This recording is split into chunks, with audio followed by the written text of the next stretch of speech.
दोस्तों स्वागत है आपका आज की बेहद बड़ी और महत्वपूर्ण खबरों में। आज की अहम खबरों में जानने वाले हैं कि सभी गरीब परिवारों को 10,000 रुपए देने का सरकार के पास प्रस्ताव पहुंचा है कि सबसे पहले 10,000 रुपए दी जाए उन परिवारों को जो टैक्स के दायरे में नहीं आते और उसके बाद हर महीने 7,500 रुपए उनको दिए जाए जब तक लॉकडाउन चलेगा। पूरी खबर को विस्तार से जानने वाले हैं। इसी के साथ ट्रेनों और बसों को लेकर भी एक बड़ी अपडेट निकल कर आ रही है और साथ में ही बैंक खातादारों के लिए भी एक बड़ी खबर है। अगर आपका पीएनबी, ओबीसी या यूनाइटेड बैंक में खाता है तो आप लोगों के लिए एक बड़ी खबर निकल कर आ रही है। साथ में स्कूलों को खोलने को लेकर भी सरकार का एक बड़ा फैसला आ रहा है। जल्द ही आपको स्कूल खुलते हुए नजर आने वाले हैं। पूरी अपडेट को कवर करने वाले हैं।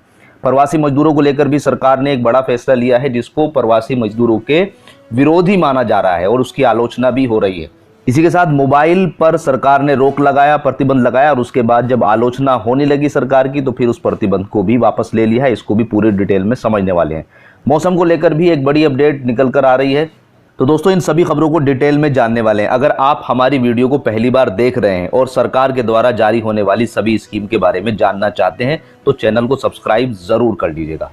दोस्तों यहाँ पर पहली खबर जो है वो श्रमिक स्पेशल ट्रेनों को लेकर आ रही है। केंद्र सरकार इल्जाम लगा रही है राज्य सरकार पर, राज्य सरकार इल्जाम लगा रही है केंद्र सरकार पर कि हम लोगों को परमिशन नहीं मिल रही है। लेकिन उसके बीच में जो नुकसान हो रहा है वो केवल और केवल मजदूर भाइयों का नुकसान हो रहा है कि वो अपने गंतव्य स्थान पर नहीं पहुंच पा रहे हैं। जी हाँ दोस्तों, यहाँ पर रेलवे मंत्री पीयूष गोयल का आरोप है कि महाराष्ट्र सरकार उनका पूरी तरीके से सहयोग नहीं कर रही है।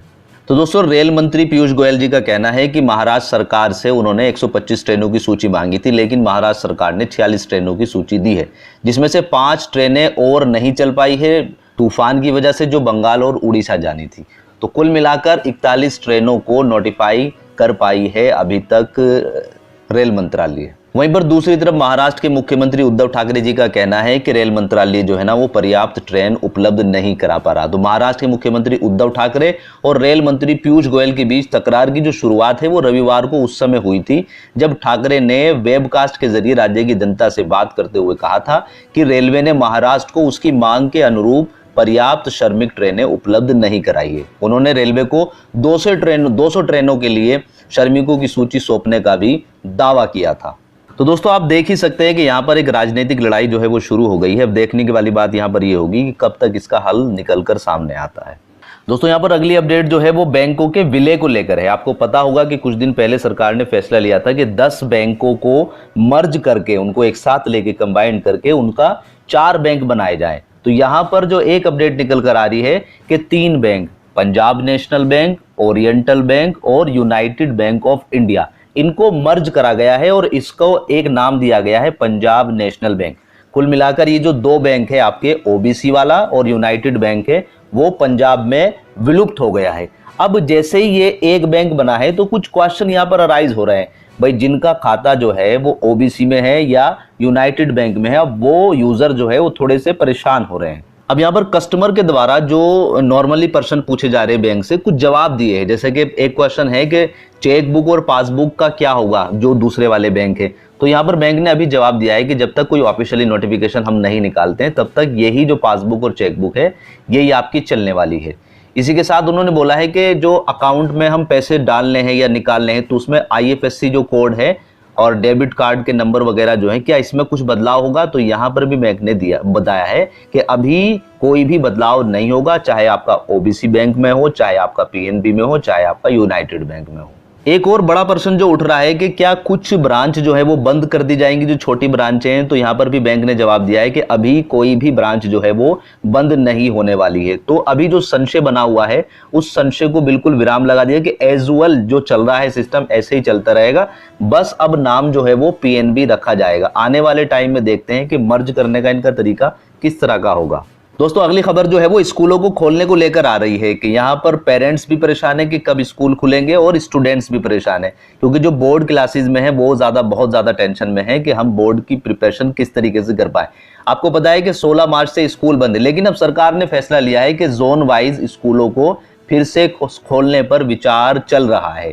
सरकार का विचार है कि पहले ग्रीन जोन में और ऑरेंज जोन में जो है स्कूलों को खोला जाए और स्कूलों में जो उपस्थिति है वो 30% रखी जाए और साथ में ही सरकार पहले जो है बड़ी क्लासेस को बुलाने पर प्लान कर रही है कि कक्षा 9 से कक्षा 12 तक के स्टूडेंट्स को बुलाया जाए, 8वीं तक के बच्चों की यहाँ पर छुट्टी करी जाए। लेकिन ये बड़ा फैसला है कि 30% बच्चों की उपस्थिति होगी। तो इसका मतलब क्या है कि सरकार का ये डिसीजन हो सकता है कि वो अल्टरनेट डेज पर, कि भाई 30 बच्चों को 100 में से अगर 30 को बुलाना है तो यहाँ पर अल्टरनेट जो ओड इवन का चक्कर होता है वो यहाँ पर सरकार अप्लाई कर सकती है। तो इस पर एक बड़ा विचार चल रहा है, जल्द ही इसका पूरा डाटा हमारे सामने आने वाला है। तो दोस्तों, स्कूलों को खोलने के लिए आधिकारिक गाइडलाइन इस हफ्ते के अंत तक तैयार हो जाएगी। जब सभी मंत्रालय की सहमति हो जाएगी तो अंतिम फैसला ले लिया जाएगा, क्योंकि आपको पता है कि 16 मार्च से स्कूल बंद है, तब से अब तक 2 महीने हो चुके हैं। इसलिए अब सबके दिमाग में यही बात चल रही है कि स्कूलों को किस तरीके से खोला जाए।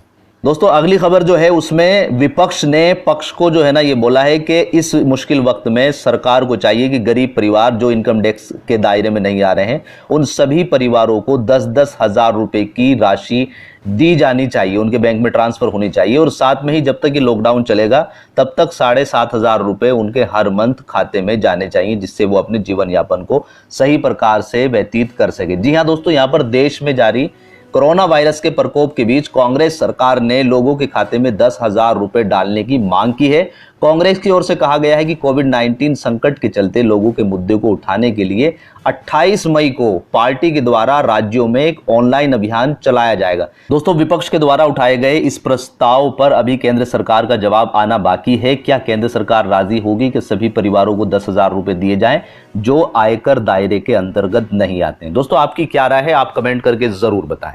दोस्तों, अगली खबर जो है वो प्रवासी मजदूरों को लेकर आ रही है। यहाँ पर उत्तर प्रदेश के मुख्यमंत्री ने एक टिप्पणी की है। उनका मानना है कि जो भी मजदूर हमारे उत्तर प्रदेश से दूसरे राज्य में काम करने के लिए जाएंगे तो पहले उनको उत्तर प्रदेश में रजिस्ट्रेशन कराना होगा। इसी को लेकर, इस टिप्पणी को लेकर जो है राज ठाकरे काफी ज्यादा नाराज हुए और उन्होंने बोला है कि ठीक है, अब हमारे राज्य में जो भी आएगा उसको हमारे राज्य में भी परमिशन लेनी पड़ेगी। तो कुल मिलाकर अब रास्ता ये हो गया है कि अगर कोई मजदूर किसी दूसरे राज्य में काम करने के लिए जाएगा तो पहले उसको परमिशन लेनी पड़ेगी अपने राज्य में, और फिर जिस राज्य में जाएगा वहां पर भी उसको परमिशन लेनी पड़ेगी। तो दोस्तों, यहाँ पर सीएम योगी जी के बयान का पलटवार करते हुए राज ठाकरे जी का कहना है कि महाराष्ट्र सरकार को इस तरह की बातों को गंभीरता से लेना चाहिए। कोई भी कर्मी जो यहाँ काम करने के लिए आए उन्हें सरकार के साथ साथ स्थानीय प्रशासन के पास भी पंजीकरण कराना चाहिए। इन श्रमिकों को अपने दस्तावेजों और तस्वीरें भी जमा करानी होंगी। उन्होंने कहा कि सरकार को गंभीरता के साथ यह काम करना होगा। तो दोस्तों, राज्य सरकारों के द्वारा इस तरह के नियमों पर आपकी क्या राय है? आप कमेंट करके जरूर बताएं। तो दोस्तों, बढ़ते हैं अपनी अगली खबर की तरफ। अगली खबर जो है उत्तर प्रदेश से। उत्तर प्रदेश सरकार ने एक फैसला लिया था 22 मई को कि आइसोलेशन वार्ड में जो मरीज हैं उनके पास मोबाइल फोन नहीं होना चाहिए। उनका दावा था कि मोबाइल फोन के द्वारा जो है वायरस फैल सकता है। इस आदेश के आने के बाद उत्तर प्रदेश के पूर्व मुख्यमंत्री अखिलेश यादव ने कहा है, सवाल उठाए कि ये पाबंदी इसलिए लगाई गई है ताकि अस्पतालों की दुर्दशा का सच जो है वो जनता के सामने ना आ जाए। अखिलेश यादव ने कहा है कि अगर मोबाइल से संक्रमण फैलता है तो आइसोलेशन वार्ड के साथ साथ पूरे देश में इसे प्रतिबंध कर देना चाहिए। द हिंदू के अनुसार विवाद बढ़ने के बाद डॉक्टर गुप्ता ने रविवार को कहा है कि आइसोलेशन वार्ड में मरीजों को मोबाइल फोन के इस्तेमाल की मंजूरी दे दी गई है, लेकिन कुछ शर्तों के साथ। आइसोलेशन वार्ड में घुसने से पहले मरीज को इस बात का खुलासा करना पड़ेगा कि उसके पास मोबाइल और चार्जर है। इसके बाद इन उपकरणों को संक्रमण मुक्त करना होगा। यह प्रक्रिया मरीजों को छुट्टी के वक्त भी अपनानी होगी। तो दोस्तों, बढ़ते अपने मौसम समाचार की तरफ। के देश में बढ़ते तापमान के साथ गर्मी का प्रकोप भी बढ़ता जा रहा है। भारतीय मौसम विभाग के अनुसार उत्तर भारत के अनेक हिस्सों में 29 और 30 मई को धूल भरी आंधी के साथ कुछ बारिश होने की संभावना भी व्यक्त की जा रही है, जिससे लू के प्रकोप को थोड़ी राहत मिल सकती है। आईएमडी ने रविवार को उत्तर भारत के लिहाज से 25 और 26 मई के लिए अलर्ट जारी कर दिया है। अनुमान लगाया है कि इस दिन लू का प्रकोप जो है वो अपने चरम सीमा पर होगा। दिल्ली, राजस्थान, हरियाणा, पंजाब और उत्तर प्रदेश के कुछ हिस्सों में पिछले कुछ दिनों में गर्मी बढ़ी है। कहीं कहीं तो तापमान 45 डिग्री सेल्सियस से भी ऊपर पहुंच गया है। राजस्थान में सोमवार को दिन का सर्वाधिक तापमान वाला दिन माना गया है। चूरू में 47.5 डिग्री सेल्सियस मापा गया है।